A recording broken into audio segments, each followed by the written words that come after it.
muchas veces, en la política que parece que es la que se tiene como la real, aunque no necesariamente debería ser así, se tiene como, tú eres el que tienes que cambiar, tú eres el que estás mal, yo estoy bien, sí, te tienes que sumar a mí.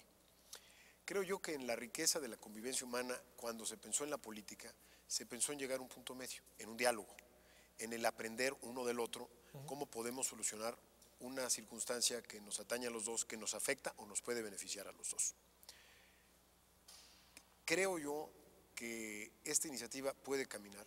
Tendríamos que sentar a conocer la iniciativa, a los distintos grupos políticos y parlamentarios y a la sociedad, pero muy rápido. En efecto, ellos han hecho este trabajo y han llegado muy lejos, muy lejos. Quiere decir que cuando se quiere, se puede. Falta otro tramo. Falta el tramo de interesar a los que pueden votar en la comisión. Nuestro sistema parlamentario permite que haya muchas propuestas, pero no necesariamente obliga a que haya una respuesta de las comisiones. En el último reglamento que hicimos en Cámara de Diputados, obliga a que se dictamine antes de 2 meses, pero pueden dictaminarse en bloque. No, todas estas no, porque hay una gran cantidad de propuestas. ¿Cuáles son las que sobreviven? Las que sobreviven son, o las que son mediáticamente interesantes para el momento, para la coyuntura, que a veces no es tan bueno, o las que han sido objeto de un cabildeo, de una gestión importante dentro de los distintos grupos parlamentarios, y entonces que los grupos, más de uno, lo retoman y lo ponen en la agenda de orden del día de una comisión, lo discuten, y entonces ya cuando lo discuten quiere decir que empiezan a escuchar la verdad del tema. Ya no nada más es el diputado fulano propuso esto, ay, tiene 50 propuestas, mano, vamos quitándole 49 y esta pues a ver si la discutimos algún día. No, ya es cuando el secretario técnico de una comisión habló con el presidente o viceversa, dijeron este tema es importante, vamos discutiéndolo en la comisión. Y es cuando de veras empieza ya a caminar en el proceso legislativo y de allí se dictamina. En la Comisión de Gobernación, lamentablemente en estos últimos 2 días, la presidencia quedó vacía de la comisión porque nuestro compañero Javier Corral, al que le saludé el día que pidió licencia hace 2 días, pues se va y ya no hay presidente de la Comisión de Gobernación. Que aspira a ser senador. Aspira a ser senador de la República por Chihuahua, en un proceso muy interesante de sí. O sea, sí, claro, hizo una gran batalla Javier Corral. Hizo una gran batalla, Javier Corral, yo lo conozco perfectamente, y se me hace muy interesante lo que hizo. Sí. Sin adjetivar si está bien o mal, se me hace muy interesante el proceso político que está viviendo Javier Corral. Pero nos afecta a los demás, a los que tenemos temas en la Comisión de Gobernación, como esta iniciativa de estos jóvenes que algunos diputados hicimos propia y la presentamos, pero es de ellos. Es una iniciativa que la paternidad es de estos jóvenes y otros tantos de todo el país. Lo que tendríamos que hacer a la brevedad, y ojalá y a través del canal del Congreso nos escuchen varios compañeros y varios líderes de opinión y le hablen a los integrantes de la Comisión de Gobernación, entre los cuales están personalidades tan importantes como Encinas, como Cárdenas del PT, y varios priistas, por supuesto, y otros perredistas y del PAN. Pero en este momento la comisión la preside el PAN y no hay presidente. Que les hablen. Esto creo que si han seguido el programa se darán cuenta que es un tema mucho más allá de la muy importante situación de violencia que está viviendo el país, pero es mucho más allá. Se trata de generar una cultura que no solo nos va a servir para evitar que se maten en la calle por robar un carro, no nos va a servir nada más para eso, nos va a servir para la autoestima, nos va a servir para la resolución de conflictos que muchas veces nos llevan a la pérdida de productividad. Fíjate, todos hablamos de productividad, de que si le damos 3, 4, 5 veces más dinero a las fuerzas públicas para que combatan a la delincuencia, pero no hablamos del origen, que son 2 cosas.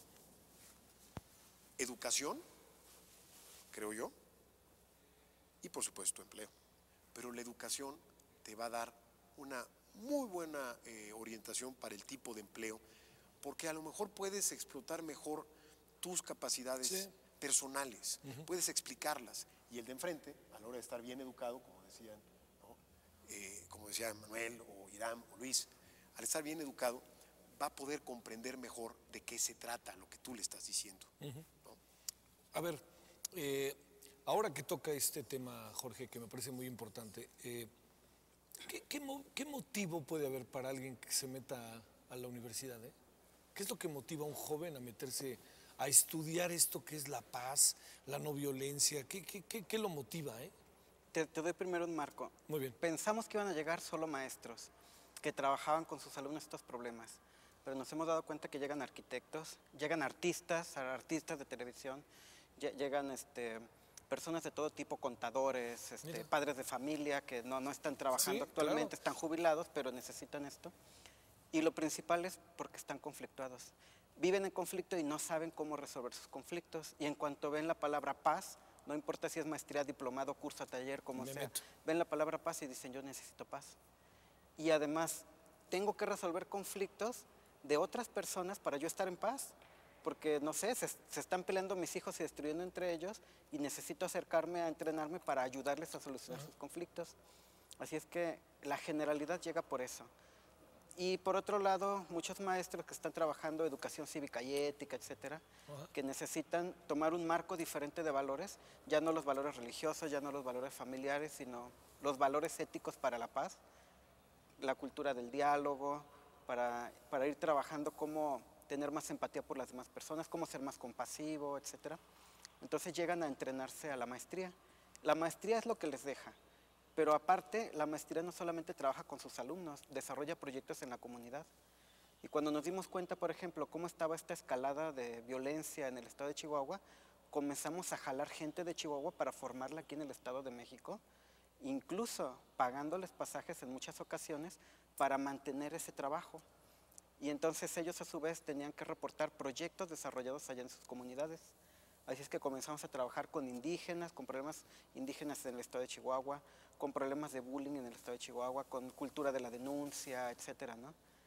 Y esto es una necesidad que ellos tenían inicialmente. Tuvimos primero 2 personas que se acercaron a estudiar el Estado de México, viniendo de Chihuahua. Ellos dijeron, necesitamos ampliarlo allá. Hicimos diplomados, etcétera, y dijimos, tenemos que dar la maestría allá. Así es que a jalar a la gente. Es complicado. Hemos estado tratando de abrir la universidad allá.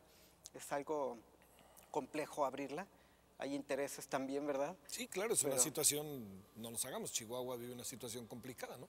Y sin embargo, hemos logrado muchas cosas. ¿Y qué han encontrado en una especie de seguimiento? Es decir, vienen y vienen, toman cursos y de repente hay que ver si lo que tú has enseñado como cualquier universidad funciona, ¿no? O ponerlo en la mesa, ¿no? Claro, sí, los proyectos son estrictos, ¿no? Sí. Los proyectos tienen una forma, digamos, de obtener evidencias y además el compromiso que las personas van teniendo es el que lo garantiza, ¿no? Porque ya están viviendo problemas, ya tenemos una persona, por ejemplo, que fue apuntada y simplemente dijo, pues aquí la educación para la paz la necesito aplicar. Y lo primero que trató de hacer fue serenidad. No le salió al momento, pero enseguida lo que hizo fue comenzar a desarrollar su proyecto y crearon incluso una asociación de educadores para la paz en Juárez y en Chihuahua. Y actualmente están trabajando. ¿Más mujeres o hombres? Más mujeres. Tenemos, yo creo que el 70% son mujeres. ¿Por qué supones que son más mujeres que hombres? No, son más mujeres. Sí. Más bien lo que yo pongo en duda es ¿qué es lo que ocurre? Que los hombres parece que no se acercaran, cuando en realidad cuando ellas coordinan, pareciera que el machismo va a imperar, pero se ponen a las órdenes, se ponen al apoyo. Sí ocurre, ¿verdad? El perfil de los maestros que estudiaron, ¿qué carrera? Hay de todo, pero generalmente tenemos educadores, psicólogos, gente más del lado humanista. Del lado social. Sí, pero tenemos también, no sé, gente que estudia físico-matemáticas, pero que dando sus clases se entera de problemas o los vive personalmente. Uno de ellos nos platicaba, o sea, una agresión de un niño a otro que lo mandó al hospital. Es una agresión sin parar. Y él pensando, bueno, ¿cómo lo voy a resolver? ¿Qué es lo que tengo que hacer? Sí, porque esa es la otra, hay que resolverlo inmediato, ¿no? O sea, te ponen una pistola enfrente y se te olvida todo, ¿no? Pero si tú no tienes una educación dentro, te va a ir peor. ¿no? Claro. De lo que tienes la pistola. Sí, exactamente, pues ya nomás por eso, ¿no? Oye, ¿cómo te metiste en esto, Hiram? ¿Qué fue lo que pasó ahorita que decía? Jorge, me llamaba mucho la atención, más allá de una labor que ustedes hacen social muy importante, es decir, ¿por qué te puedes meter en esto? Que entiendo que si hay cosas personales son personales y yo soy muy respetuoso de eso, pero ¿qué te motivó? No, siempre he sido muy inquieto y me tocó ser dirigente nacional de un organismo juvenil y yo mencionaba que era importante hablar de la paz, sin entender, ya después más adelante entré al tema que es la irinología, la ciencia que estudia la paz y todos estos temas, ¿no? Pero organizamos el primer encuentro nacional de jóvenes por la paz en 1994 en Puerto Vallarta, precisamente por el surgimiento del movimiento de zapatismo en Chiapas, por el asesinato de un candidato a la presidencia de la República, por las pandillas que estaban en ese momento. Entonces los jóvenes utilizaban la violencia como un lenguaje. Entonces nos quisimos hablar de paz para precisamente interactuar con otros organismos juveniles y bueno, así fue como empezamos a enrolarnos hasta que abrazamos este tema tan importante, ¿no? Oye, como es la cultura de paz. ¿Y qué estudiaste? Soy abogado por la Universidad de Guadalajara. De la Universidad de Guadalajara. Así es. Pero en esto te metiste. Exactamente, estoy al 100% en este tema y bueno, soy uno de los principales impulsores de esta iniciativa y bueno, también propusimos otra que ya se presentó a la Cámara para reformar el artículo 3º y adherir cultura de paz, como en otros países, ¿no? Cuando tienen esta experiencia, en este caso contigo, Iram, que se acercan a los legisladores, se vuelve de repente una pared, ¿no? Pueden existir legisladores sensibles, el caso de Jorge, pero pueden también de repente como no ver hacia dónde caminar, es decir, para decirlo claro, no hay una especie de efecto político favorable para el legislador, ¿no? O sea, porque esto es un poco trabajo de zapa, no nos hagamos, ¿no? O sea, Sí, efectivamente, a veces encontramos situaciones muy tristes, difíciles, pero bueno, sin embargo, estamos convencidos de que hoy la sociedad tiene un grado excelente de madurez y bueno, el respeto, la tolerancia, pero ahí estamos dando lata, ¿no? Algunos diputados nos han recibido muy bien, como el diputado Jorge Humberto López Portillo, el diputado Rafael Llerena, el diputado Jorge Carlos Ramírez Marín, el diputado Armando Ríos Peter, conocen del tema y sin embargo, bueno, pues en base al esfuerzo que hagamos, sabemos que se tiene que aprobar esta iniciativa. Entender que también la ciudadanía también propone y no únicamente los partidos políticos, ¿no? Que podemos trabajar coordinadamente, ¿no? ¿Cómo nos ven desde allá, Pues en términos, porque luego de inversión, de rentabilidad, sí, pues ha habido una gran, curiosamente en el año del Bicentenario, sí, literalmente podemos decir que la mayor fuga de capitales a San Antonio, que es una de las ciudades sí. pues de mayor presencia de mexicanos, bueno, en Texas, ha sido motivado con esta espiral de violencia que hay en México. Hay una gran fuga de capitales de México hacia los Estados Unidos. Y hacia particularmente San Antonio. Hacia San Antonio, porque el nivel de vida es bueno, la vivienda es económica, era económica, al margen, una vez que se dio este fenómeno, empezó a generarse pues esta fuga de mexicanos, de capitales mexicanos a la Unión Americana, ¿no? Pero el tema de cómo es visto México, hizo un señalamiento Calderón a inicios de la batalla contra el narcotráfico. Dice que lamentablemente la imagen de México no es de que las cosas no pasen, sino de que no pueden suceder, de que México está condenado a seguir viviendo bajo el estigma de la incompetencia, ¿verdad? En el exterior, estamos a un par de semanas del Foro Económico Mundial. México es señalado dentro de sus indicadores que el principal problema no es la corrupción, sino la incompetencia gubernamental. Y la incompetencia gubernamental es no saber alinear un tema que es el sentir de la sociedad. Tenemos un Consejo Nacional de Seguridad Pública, sí, que pues tiene todo un presupuesto. Tenemos una inversión de presupuesto destinado al combate al narcotráfico y no queremos invertir en generar una cultura preventiva. Es una aberración. Tú me preguntas de que cómo es visto México en el exterior, pues México presume en su política exterior de enarbolar la paz, con el aniversario de Benito Juárez, el respeto ajeno es la paz.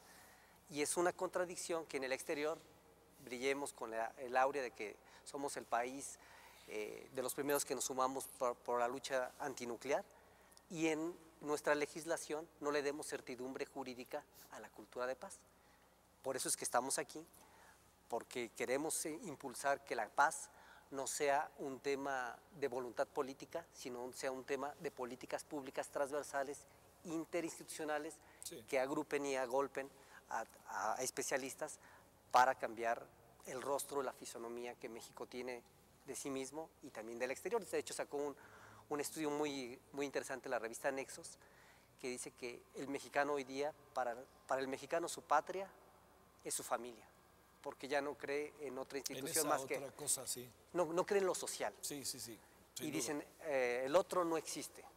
Cuando alguien mata, el otro no existe, entonces tenemos que resarcir esa, pues... ¿Cómo te metiste en esto, eh? Bueno, yo soy columnista, tengo la campaña de Mexicanos Americanos trabajando juntos en la responsabilidad social compartida, y bueno, viendo el tema de